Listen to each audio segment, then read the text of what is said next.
Hello everyone, welcome back to GearUpWindows. In today's video, I will show you how to find your computer username in Windows 11 or Windows 10 using PowerShell.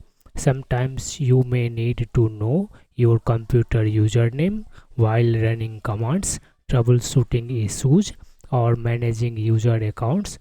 So let's get started. First, you need to open PowerShell. For that, click on the start button, then type here PowerShell. In the search results, click on the Windows PowerShell entry. Here you need to type who am I. After that, press enter on the keyboard. This will display the current local user account in which you have logged in along with your computer name. Next one command is this one, Get-LocalUser. After typing this one command, press enter on the keyboard.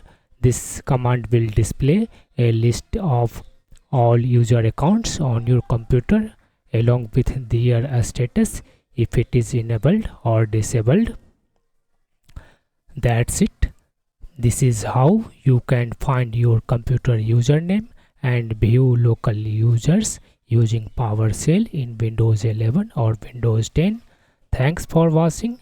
If you found this video helpful, don't forget to like, share and subscribe to GearUpWindows for more Windows tips and tutorials.